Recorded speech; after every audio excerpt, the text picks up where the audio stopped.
Someone tells you their name, you repeat it once. 10 seconds later, your brain has quietly deleted it. Now you're standing there, smiling, waiting for the perfect moment to ask again, but the moment never comes. So you spend the rest of the conversation avoiding their name completely. You say, bro. You say, my guy. You say, hey. Anything except the one word you were given. And here's the strange part. You might remember their face, their voice, the room you met in, even the completely unnecessary detail that they were wearing blue socks. But their name is gone. Not misplaced, gone. Forgetting names is so common that most people assume it means they have a terrible memory. It usually doesn't. Your brain may be very good at remembering stories, images, emotions, and useful information. Names are different. They are small, abstract labels attached to people.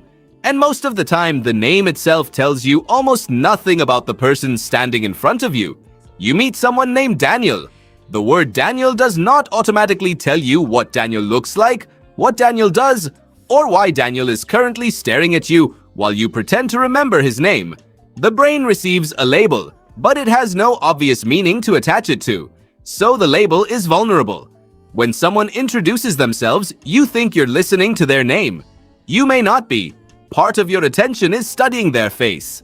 Part of it is deciding whether to shake their hand. Part of it is preparing your own introduction. And another part is quietly asking, do I look normal right now? Your brain is not simply receiving information. It is managing a social situation. That means the name can arrive while your attention is already somewhere else. The sound enters your ears, but it never becomes a stable memory.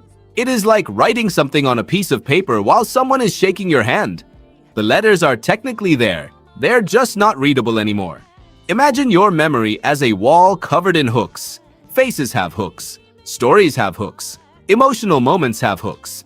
But a name often arrives as a blank tag with no hook attached. It says Daniel, but your brain doesn't yet know where to put it. So it leaves the tag on the table. Then the conversation continues. More faces appear. More words arrive. More information pushes forward. And eventually, the name tag gets buried underneath everything else. Not because your brain hates names, because the name was never connected to anything strong enough to hold it in place. Researchers Lise Abrams and Danielle Davis have pointed out that people's names are unusually difficult to learn and remember compared with other words. One reason is that names are often meaningless labels. If someone tells you they work at a bakery, that fact gives your brain something to build around. You can imagine bread, a counter, the smell of sugar. But if they tell you their name is Baker, the name itself still does not guarantee that they work at a bakery. The word sounds meaningful, but it may not actually describe the person. That creates a strange problem. Your brain wants to connect information to meaning.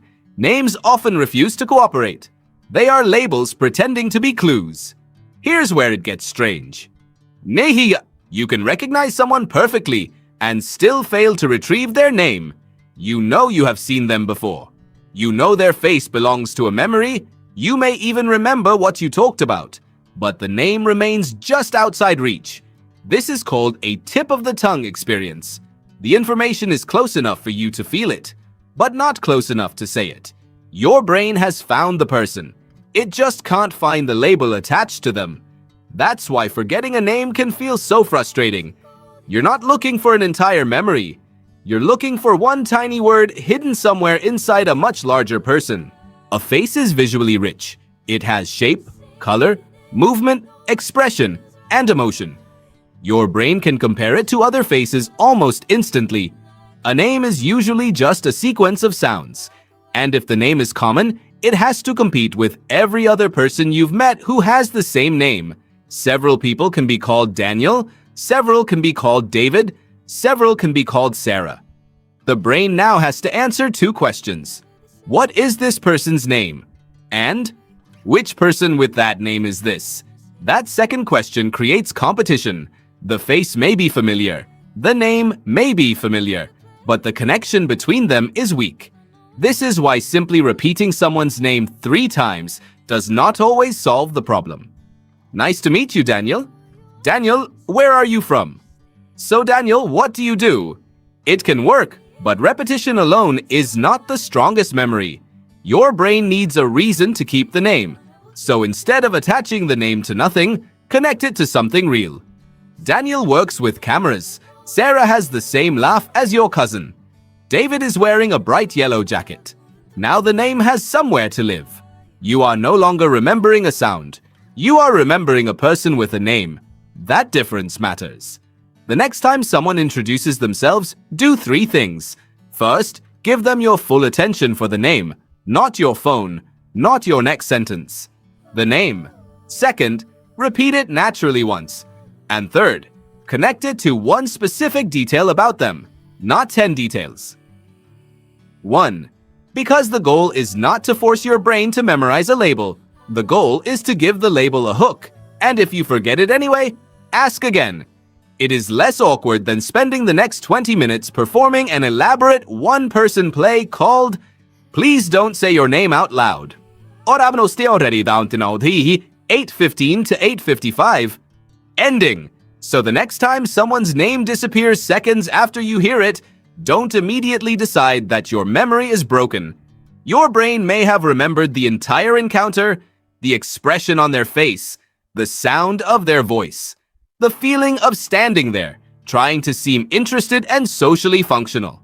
It may have remembered everything except the label, because a name is not a person. It is only the small word your brain uses to find the person again. And sometimes that word never gets attached. It just floats away, while the face stays.